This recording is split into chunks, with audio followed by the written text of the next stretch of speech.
نافرمان اگر عیش و عشرت کی زندگی میں ہیں دھوکے میں نہ آؤ. فوراً سوال ہوتا ہے کہ اچھا کب پھر ان کو سزا دی جائے گی؟ تو ظاہر ہے قیامت کے دن دی جائے گی. تو مشرکین بار بار یہ سوال پوچھتے تھے کہ اچھا آپ یہ بتا دیں نا قیامت کب آئے گی. بار بار ایک ہی سوال ریپیٹ کیا جاتا تھا. قرآن نے اسی سوال کو ریپیٹ کیا.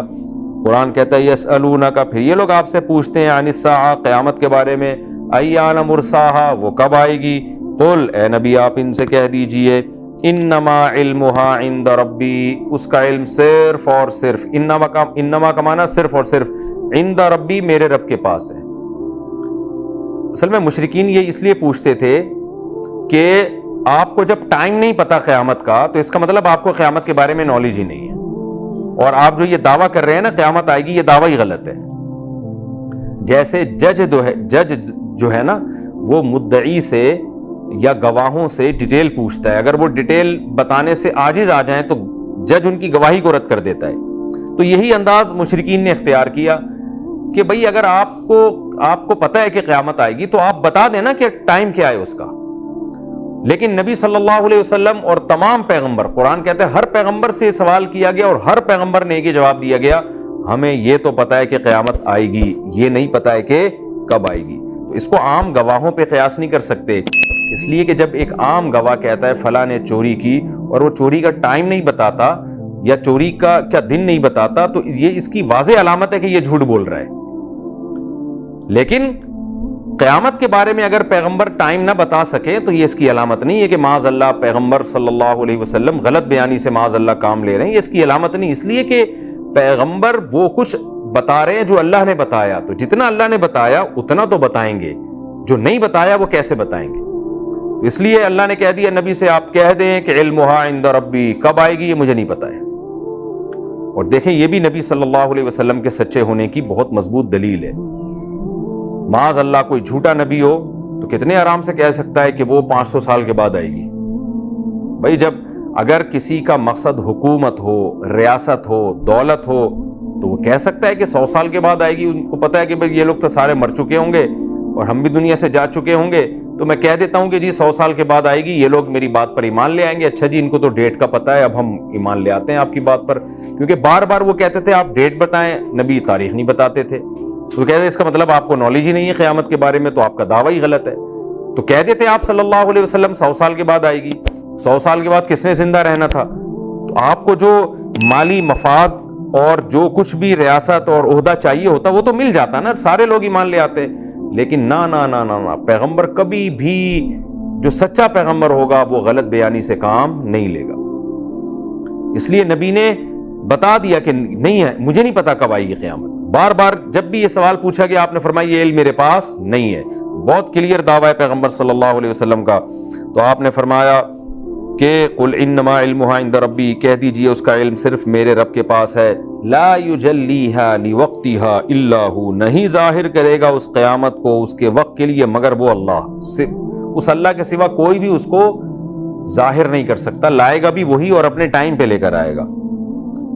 ثقلت فی السماوات والارض، آسمانوں اور زمینوں پر بہت بھاری ثابت ہوگی وہ قیامت. میں یہ تو بتا سکتا ہوں جو مجھے علم ہے کہ بہت بھاری ہوگی، وہ ٹائم مجھے معلوم نہیں ہے. قل، ہاں، لا تأتیکم الا بغتہ، نہیں آئے گی تم پر قیامت مگر اچانک. اچانک اس لیے آئے گی کہ کسی کو بھی اللہ نے اس قیامت کے واقع ہونے کا وقت نہیں بتایا. نہ حضرت عیسیٰ علیہ السلام کو وہ وقت معلوم ہوگا جب حضرت عیسیٰ قرب قیامت میں نازل ہوں گے، نہ حضرت مہدی کو ہوگا، کسی کو بھی نہیں ہوگا. اس لیے اللہ نے فرمایا جب وہ آئے گی لا تأتیکم الا بغتہ، نہیں آئے گی مگر اچانک. جیسے کہ حدیثوں میں تفسیر ہے اس کی کہ سور جبریل اسرافیل علیہ السلام سور پھونکنا شروع کریں گے. ابتدا میں اس کی آواز ہلکی ہوگی، پھر بڑھتے اتنی آواز پھیل جائے گی کہ لوگ جو ہے نا رونا چیخنا شروع کر دیں گے. پھر قرآن نے جو نقشہ کھینچا ہے، جنگلی جانور شہروں کی طرف بھاگ کھڑے ہوں گے. جو مائیں بچوں کو دودھ پلا رہی ہوں گی محبت سے، وہ اپنے بچوں کو بھول جائیں گی. ہر حمل والی اپنے حمل کو خوف سے گرا دے گی، اتنی تیز آواز اس کی پھیلنا شروع کرے گی. اور اس آواز کے پھیلتے اس کی طاقت سے پہاڑ ہلنا شروع ہو جائیں گے اور اس کائنات میں ارتعاش پیدا ہو جائے گا. اور بالآخر اور تیز آواز ہوگی جس سے حدیث قرآن میں اور احادیث میں ہے کہ پہاڑ پھر پھٹ جائیں گے اور روئی کے گالوں کی طرح اڑنا شروع ہو جائیں گے. فَيَذَرُهَا قَاعًا صفصفا, زمین کو چٹیل میدان بنا دیا جائے گا. اس لیے قرآن کہتا ہے ثقلت فی السماوات, بہت بوجھل ہوگی آسمانوں میں بھی اور زمین میں بھی. لا تأتیکم الا بغتہ, نہیں آئے گی مگر اچانک. یسألونک کأنک حفی عنہا, اے نبی آپ سے قیامت کے بارے میں ایسے پوچھتے ہیں کأنک حفی عنہا, گویا کہ آپ کو اس کی پوری تحقیق ہے, ایک ایک سیکنڈ کا پتہ ہے کہ کس ٹائم پہ آئے گی. اصل میں تو مشرکین نہیں کہتے تھے کہ آپ کو پتہ ہے ٹائم کا, لیکن ان کے سوال کے انداز نا بار بار ایک ہی سوال کو ریپیٹ کرتے تھے جاہلوں کی طرح. جیسے آپ نے دیکھا ہوگا جو معترض ہوتے ہیں, جو نہیں ماننا چاہتے, وہ ایک ہی بات کو گھماتے رہتے ہیں. تو اللہ بتا رہا ہے کہ یہ ایسے گھما رہے ہیں جیسے ان کو یقین ہو گیا ہے کہ پیغمبر صلی اللہ علیہ وسلم کو 100% پتہ ہے ایک ایک چیز کا, اور آپ چھپا رہے ہیں. ان کے انداز سے ایسا لگتا ہے. تو یہ اصل میں مشرکین کو تنبیہ ہے کہ جب محمد صلی اللہ علیہ وسلم نے کہہ دیا کہ مجھے قیامت کا ٹائم معلوم نہیں ہے, تو پھر کیوں ایک ہی سوال کے در پہ ہو, بار بار اسی سوال کے پیچھے کیوں پڑے ہوئے ہو. قل انما علمها عند اللہ, اے نبی کہہ دیجئے اس کا علم صرف اللہ کے پاس ہے. ولکن اکثر الناس لا يعلمون, لیکن اکثر لوگ یہ بات نہیں جانتے, تبھی بار بار اسی کے بارے میں سوال پوچھ رہے ہیں. قل, اے نبی کہہ دیجئے لا املک لنفسی نفعا ولا ضرا. اب اس کی وجہ بیان کی جا رہی ہے کہ مجھے قیامت کا علم کیوں نہیں ہے. اس کی وجہ یہ بیان کی جا رہی ہے کہ میں عالم الغیب نہیں ہوں, میں بشر ہوں, انسان ہوں. میں نے اگر یہ دعویٰ کیا ہوتا نا کہ میرے پاس دنیا کا ہر چیز کا علم ہے اور میں گویا خدا ہوں معاذ اللہ, یہ دعوے میں نے کیے ہوتے تو مجھ سے اس قسم کے سوالات پوچھتے. میں نے تو دعویٰ کیا اس کائنات کو خدا نے بنایا, اس کی دلیل کیا یہ کائنات ہے. میں نے دعویٰ کیا بنانے والا ایک ہے, اس کی دلیل کیا یہ کائنات ہے. میں نے دعویٰ کیا مجھ پر وحی آتی ہے, اس کی دلیل کیا ہے. 40 سال میں نے کبھی جھوٹ نہیں بولا تمہارے سامنے, تو اچانک اتنا بڑا جھوٹ کیسے بول سکتا ہوں. میری سیرت تمہارے سامنے ہے, میں امانت میں خیانت نہیں کرتا, میں صادق ہوں, اور پچھلی کتابوں میں میرا تذکرہ ملتا ہے. تو ہر چیز کی جو میں دعوے کر رہا ہوں ان کی دلیل دے رہا ہوں. میں نے یہ دعویٰ ہی نہیں کیا کہ میرے پاس ہر چیز کا علم ہے, میں عالم الغیب ہوں, میں مختار کل ہوں, میں مشکل کشا ہوں. یہ میں نے دعوے ہی نہیں کیے. تو میں تو عام انسانوں کی طرح ایک بشر ہوں, انسان ہوں. تو اسی دعوے کو اور زیادہ تاکید کے ساتھ آگے بیان کیا جا رہا ہے. قل, اے نبی آپ ان سے کہہ دیجئے لا املک لنفسی, میں مالک نہیں ہوں اپنی ذات کے لیے, نفعا ولا ضرا, نہ کسی نقصان کا, نہ کسی نفع کا اور نہ کسی نقصان کا. تو جب اپنے نفع اور نقصان کا مالک نہیں ہوں تو تمہارا نفع اور نقصان کا مالک کہاں سے آ گیا؟ الا ما شاء اللہ, مگر وہ جو اللہ چاہے, جتنا اللہ چاہے. تو اللہ نے کسی کو, جیسے ہمیں بھی کچھ نفع اور نقصان کے اختیارات اللہ نے دے دیے ہیں. وہ کیا ہے کہ ہمیں پیاس کے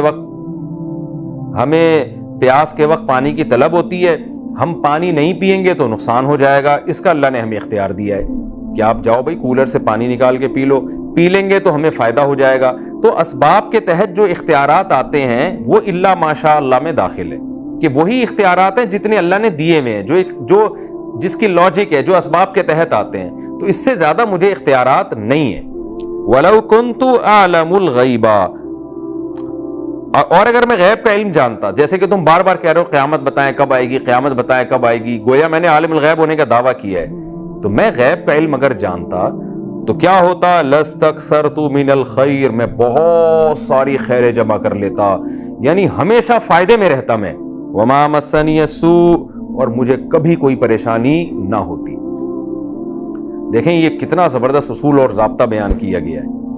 جس کے پاس علم غیب ہوتا ہے نا, کہ آئندہ آنے والی کل کا پتہ چل جائے, اسے واقعی کبھی کوئی نقصان نہیں ہو سکتا. آپ نے اپنے بچے کو اسکول کی وین میں بٹھایا, اللہ نہ کرے ایکسیڈنٹ ہو گیا, بچہ مر گیا, اگر آپ کو پہلے سے پتا ہوتا آپ وین میں نہ بٹھاتے اس کو. آپ کو پتا ہے یہ چیز کھانے سے میں بیمار ہو جاؤں گا, آپ وہ نہ کھاتے. آپ کو پتا ہے فلاں علاقے میں وبا آنے والی ہے, آپ نہیں جاتے.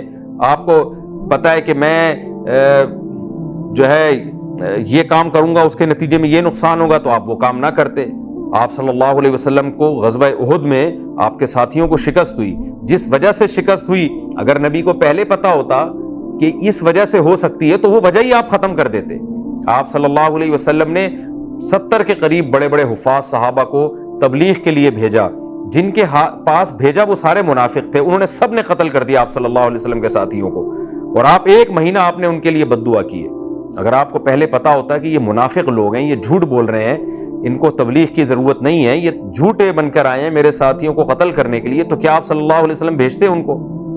تو قرآن نبی کہہ رہے ہیں کہ مجھے جو بھی تکلیفیں آئی ہیں, جو بشر کو آتی ہیں, کبھی مجھے فتح ہوتی ہے, کبھی شکست ہوتی ہے, کبھی مالی تنگی ہوتی ہے, کبھی مالی وسعت ہوتی ہے, کبھی بیماری ہوتی ہے, کبھی نہیں ہوتی, یہ ساری پریشانیاں جو مجھے آ رہی ہیں یہ اسی وجہ سے آ رہی ہیں کہ مجھے کل کا پتہ نہیں ہے کہ کل کیا ہونے والا ہے. تو میں بھی تمہاری طرح کا انسان ہوں, تو اگر مجھے غیب کا علم ہوتا ما مسنی السوء, کبھی پریشانی نہ ہوتی, اور ساری خیریں کا مطلب جو بھی دنیا میں فائدے کی چیزیں ساری میرے پاس جمع ہو جاتی. ان انا الا نذیر, میں نہیں ہوں مگر ڈرانے والا. کیا مطلب کہ جب غیب کا علم نہیں ہے تو پھر قیامت کا علم بھی نہیں ہے میرے پاس, مجھے نہیں پتا کل کیا ہونے والا ہے. تو اس لیے میری حیثیت جو ہے وہ میں بار بار بیان کرتا ہوں, اسی حیثیت کو فوکس کرو, دائیں بائیں جانے کی کوشش نہ کرو. وہ حیثیت کیا ہے؟ ان انا الا نذیر, نہیں ہوں میں مگر ڈرانے والا. میں تمہیں ڈرا رہا ہوں کہ بدعمالیاں چھوڑ دو ورنہ آخرت میں بہت بڑا عذاب ہوگا. وہ بشیر, اور خوشخبریاں دینے والا ہوں کہ توحید پر آؤ, نیک اعمال پہ آؤ, تو اللہ اس کے بدلے میں تمہیں جنت دے گا. تو میں صرف ڈرانے والا اور خوشخبری دینے والا ہوں لقوم, ان لوگوں کو یؤمنون جو میری باتوں پر یقین کر لیں. اصل میں ڈرانے والے, خوشخبری دینے والے تو سب کے لیے ہیں, چاہے لوگ نبی کی بات پر یقین کریں نہ کریں, لیکن چونکہ فائدہ انہی کو ہوگا جو یقین کریں گے, اس لیے یہ لفظ کا اضافہ کر دیا گیا کہ میں حقیقت میں انہی کو ڈرا سکتا ہوں اور انہی کو خوشخبریاں دے سکتا ہوں جو میری باتوں پہ یقین کریں. تو میری پوزیشن یہ ہے, یہ بتانا ہے کہ تمہیں اللہ نے آخرت کے لیے پیدا کیا ہے, اچھا کرو گے آخرت میں اچھا بدلہ ملے گا, برا کرو گے آخرت میں سزا ملے گی. یہ میری حیثیت ہے, اور جس قسم کے بیہودہ سوال تم مجھ سے پوچھ رہے ہو وہ دعوے میں نے کیے ہی نہیں ہے کہ میں عالم الغیب ہوں اور میرے پاس اختیارات ہیں. تو یہ رکوع ہمارا کمپلیٹ ہوا. اس میں جو علمی نکات ہیں, پہلی بات تو کسی نافرمان کے پھلنے پھولنے اور اس کی دولت اور خوشحال زندگی کو دیکھ کر کبھی متاثر نہیں ہونا چاہیے. عین ممکن ہے اللہ کی طرف سے استدراج ہو. علماء نے بیان کیا ہے کہ اگر آپ کے بھی اچھے حالات آ رہے ہیں تو یہ استدراج ہے, یہ اللہ کی طرف سے نعمت ہے. تو اگر اس میں شکر کی توفیق مل رہی ہے, گناہوں سے بچنے کی توفیق مل رہی ہے, تو یہ نعمت ہے. اور اگر آپ اس کی خوشحالی کی وجہ سے اور گناہوں کی طرف جا رہے ہیں, جب پیسہ نہیں تھا تو نماز پڑھتے تھے, پیسہ آیا تو نمازیں گول ہونا شروع ہو گئیں, اس کا مطلب یہ اللہ کی, یہ پیسہ نعمت نہیں ہے بلکہ یہ اللہ کی طرف سے ڈھیل ہے جس پر آخرت میں پکڑ ہوگی. تو ایک پوائنٹ کی بات ہمیں یہ پتہ چلی. دوسری بات, رسول اللہ صلی اللہ علیہ وسلم کے بارے میں قرآن نے کیسے کہا کہ تمہارے ساتھی کو, جو جن کے ساتھ تم نے وقت گزارا ہے, تمہیں جنون نہیں ہے. تو ہم نے تو نبی کے ساتھ وقت نہیں گزارا, لیکن نبی کی تعلیمات ہمارے پاس موجود ہیں. ان تعلیمات کو دیکھ کر, ان حدیثوں کو دیکھ کر صاف پتہ چلتا ہے معاذ اللہ یہ کسی مجنون کی زبان سے نکلے ہوئے کلمات نہیں ہیں, یہ ایک ایسی ذات کی زبان سے نکلے ہوئے کلمات ہیں جو بہت ذہین تھے اور جنہیں اللہ نے لوگوں کی ہدایت کے لیے منتخب کیا تھا. تو آج نبی کی سیرت جب ہم پڑھتے ہیں, غور کرتے ہیں, تو آج بھی ہمیں یہ بات ثابت ہو جاتی ہے کہ آپ صلی اللہ علیہ وسلم مجنون نہیں تھے. تو اس میں ہمیں غور کرنا چاہیے.